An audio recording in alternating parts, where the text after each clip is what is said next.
Hey, welcome back, everybody. So this is going to be the watch list for Tuesday, February 18th. And the reason for Tuesday is because Monday, the markets are closed for President's Day. So we do have a couple of Fed governors speaking on Monday. Anything that they say will probably influence the overnight hours going into Tuesday morning, but nothing to be really overly concerned about.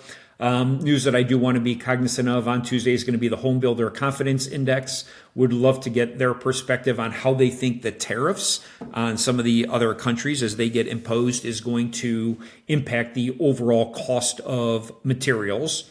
Then Wednesday, we have housing starts and building permits. That's going to be before the bell actually rings, so we should not have any issues there. Where we might get a little dicey on Wednesday, though, is we have the minutes of the Fed's January FOMC meeting. And what they're going to be looking for is what is in the minutes that wasn't necessarily talked about during Powell's speech on the day that they decided to leave rates as is. Thursday, numbers are going to want to be highly attentive of is going to be the initial jobless claims. Again, unemployment is a big focus on the market right now, and the unemployment rate continues to tick down from 4.1 to 4.0%. And then we do have Austin Goolsbee, who's the Chicago Fed president, speaking while the market is open. He tends to be very positive and optimistic, and usually that's a good thing for the market. Later in the day, we have Fed Vice Chair Supervision Michael Barr speaking. We're so late in the day there, so hopefully you're pretty much already done with your trading. And then the important numbers are going to be on Friday. It's going to be the PMI. Now, the interesting thing is that CPI and PPI from last week came in hotter than expected. So on the overall CPI number, they sold the market down hard in the morning, and then they rebounded it all the way back up. So it will be interesting to see what they do with the overall PMI and then consumer sentiment. So again, consumer sentiment is expected to be in line for the most part, but we'll see how that plays out. And then existing home sales, not expecting anything special there because interest rates are well back above 7% and close to 8%. So let's go ahead and take a look at a couple of the indexes. You'll note that the market is trading back at an all-time high. And for me personally, I do not like to trade these levels. There's just little reward and a whole heck of a lot of risk. So you could see on Friday that we were opening at about 609.77. They take it up to 610, back down, back up, back down. So for me personally as a trader, I like to trade these high degree of concentration levels, which are either on the daily, the 4-hour, or the 1-hour time frame. Okay, so if I'm at a level, I'm playing the trade at the level for a bounce to go higher or a reject at the level to go lower. I will wait for the trade to confirm with increased volume like we are seeing here. I will pay attention to what is the probability of the VWAP and the overall EMAs. But for me personally, I am watching price action. So I am watching how is the market responding when we were at this point in time at 610.78.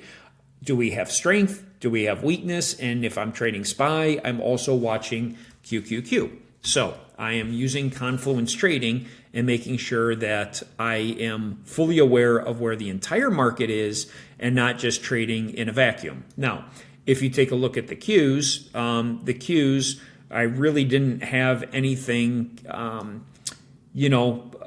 at the market open to trade off of from a level perspective. I mean, I could have done a pre-market high and a pre-market low and then traded above that. But what I don't like about that strategy sometimes, so this is my pre-market high, and then my pre-market low is going to be down here, okay? So some traders, their strategy is that they will take a trade once you get above the pre-market high. Well, the pre-market high was at 637. If my high degree of concentration price level is at 537.59, I don't have much room to go higher. Now, you need at least about a 50-cent move to really get the options premiums to move in your favor. And so what happened here, as soon as they get above the level and it holds, it fails. And then they get to the level and it fails.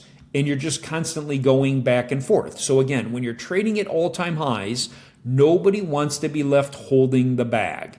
So I would say that this is an opportunity for you to better your skills away from SPY and QQQ and into some of the individual names. So one of the individual names that I was trading was actually NVIDIA and Tesla on Friday. And the reason for that is that I had better defined levels that once we were able to demonstrate that we had some overall momentum and that there was a floor in the stock, and you could kind of see that the floor was established, right around the open. They kept pushing it up, pulling it down, pushing it up, pulling it down. But after enough reoccurrences, you'll note that the market started to really hold a foundational level right around 136. Right? Every time they got it down to 136, they would push it up. Get it down to 136, push it up. Even later in the day, and I was not trading this late, but they would get down to 136 and push it up. So when you use a supply and demand indicator, and you could kind of see where are there all buyers, I would not want to be taking puts going into demand. I mean, you're just reducing your overall odds. So for me, if I don't have a well-defined level that I want to trade, like I do up here at 137.18, 138.09, 139.30, then I have to wait and be patient to see where the market is building liquidity that they don't want it to drop any further. Now, you have a couple options. One, you would never take this falling knife trade, right? Because this huge red candle, red candle, red candle, you would just become somebody else's liquidity. You're probably not taking this bounce because you're not exactly sure why it's going to bounce.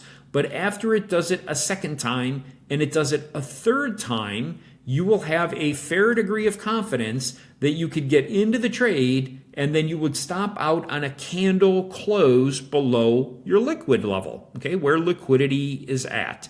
I don't particularly like to trade these, so if I am going to trade them, as soon as the trade goes green, for me, I will drop a trailing stop into profits, okay? My ideal level that I want to take a bounce is 134.92. But they weren't going to let it get down to 134.92, so I have to have an interim level somewhere in between.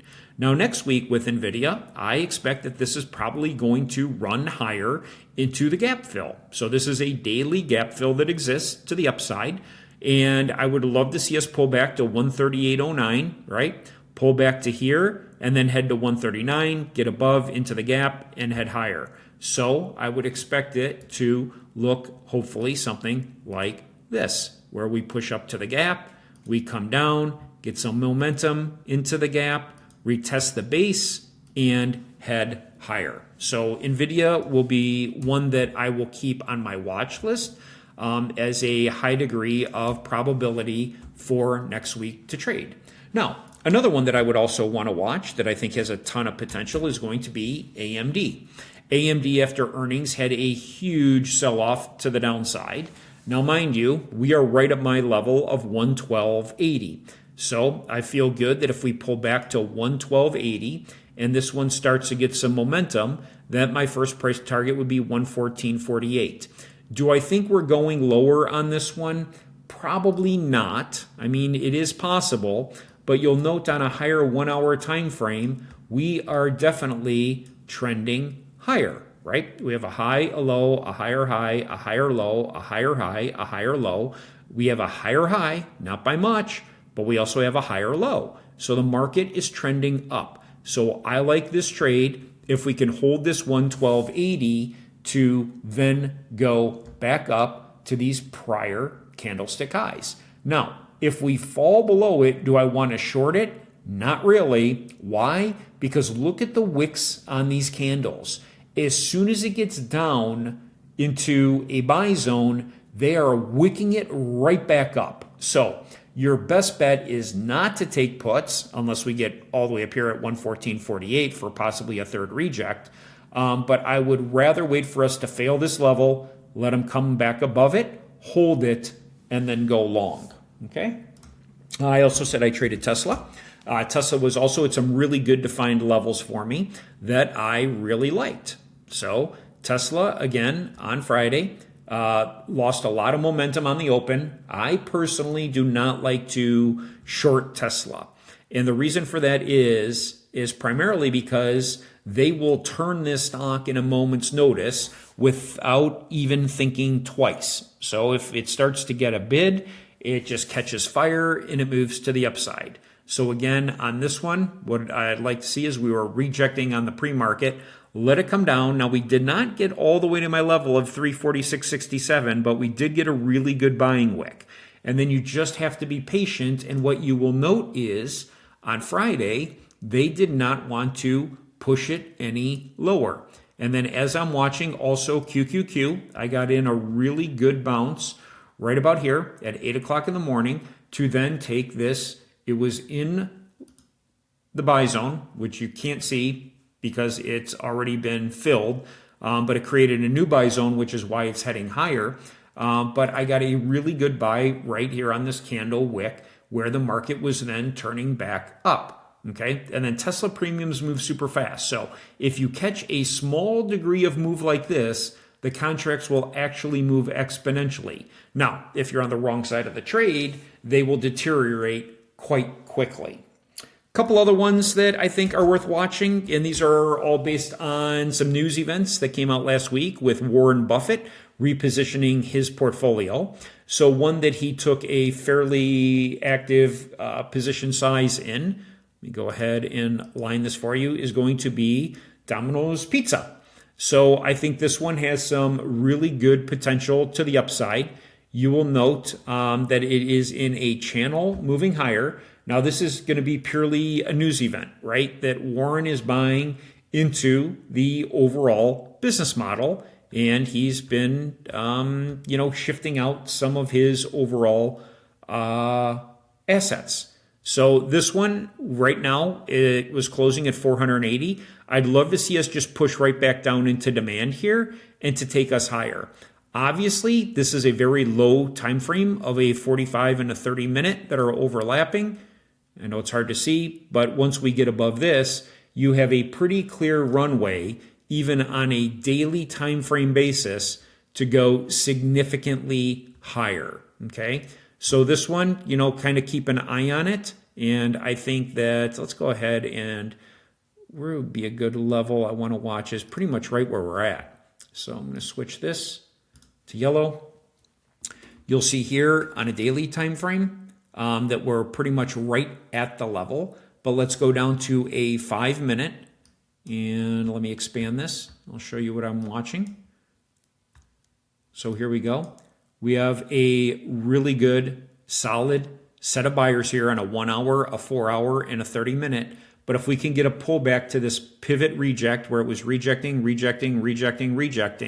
could give us a good entry for a buy to go higher. Now, these are going to be pretty expensive. So you're going to probably want to go out to maybe the 500 calls or the 480s or the 490s, something along those lines, to find a premium that's going to make good sense. But this is a news catalyst based upon his activity. One of the other ones that he took an interest in is going to be Sirius Holdings. So again, this is a cheaper stock. We have a gap fill up above.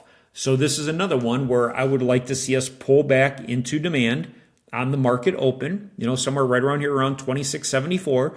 Kind of be patient, right? We are in a series of sellers. So if we can get a push back down to this level to take some calls, I would definitely be looking for the 28-29 options expiration for next Friday. Okay, now this is just nothing more than playing a news event off of Warren taking an active interest in a company. And it's just an opportunity for us to look at.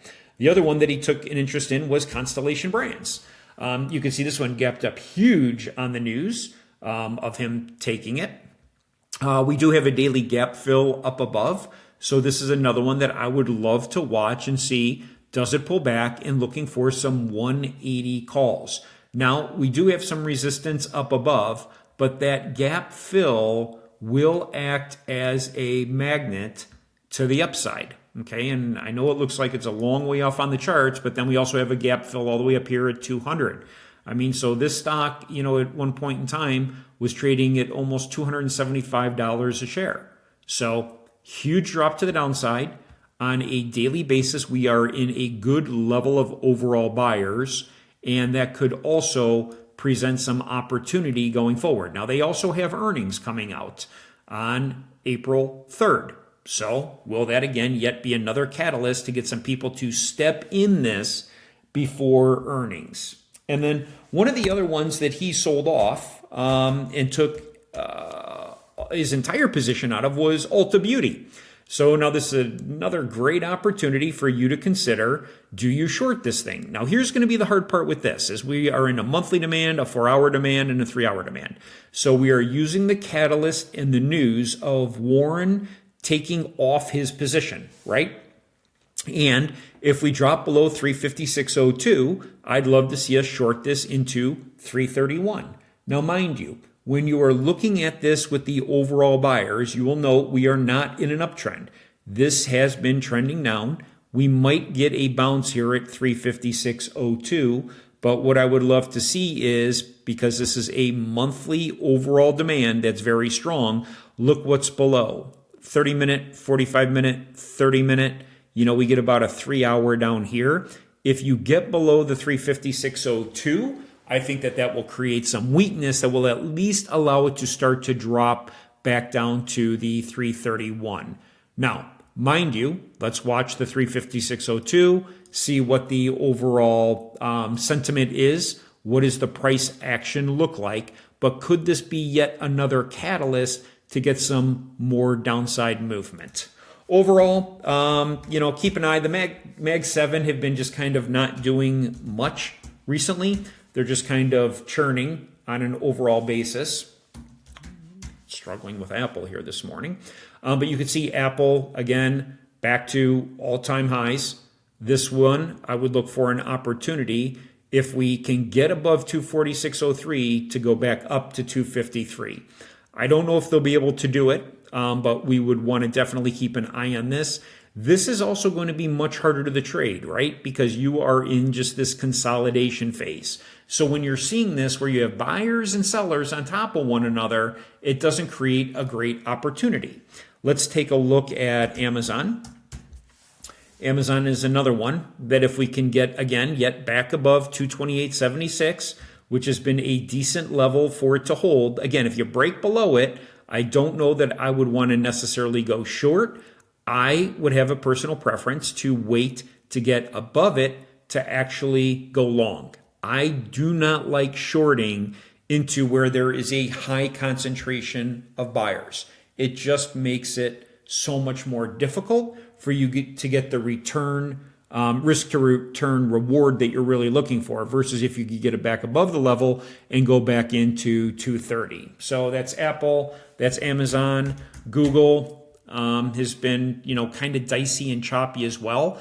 This one would be a better one, I think, to the long side if we get a bit of a pullback here to where the overall buyers are. But I'd really love to see us come back down to 183.50 before I would go long, and then again a reject up here at 189.84. You can see with the Mag 7 that the buyers and sellers are fairly equal, which is why we have not been getting a lot of price movement. So that's your cue to also maybe consider and look at some of the other alternate names. One more, I think that the banks are, getting a fair amount of traction. This is Bank of America. So you will note that when we have a fib level from a pivot high to a pivot low, we get up to the fib and we reject it and they push right back up to it again. That is bullish, okay? That is not bearish. So the bearish was the reject of the fib. But if they automatically go to retrace the fib, my best bet is let them get above 496.94, okay? Test it, and then go to 47.19. Test it, go back up here to the 786 fib, which is 47.53. You can see all the price targets right here. But once you have a fib off of a pivot high to a pivot low, and it rejects, and then it comes back up, I would not be looking for another reject. You could also see how we have demand forming on the 2-hour.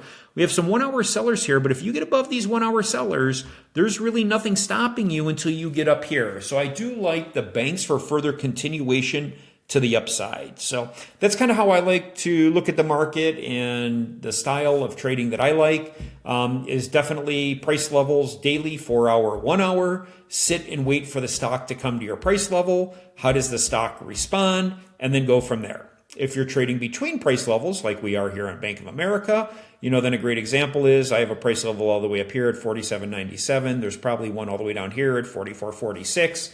Between price levels, I like to use fibs. And then I'm going to use a fib for a reject.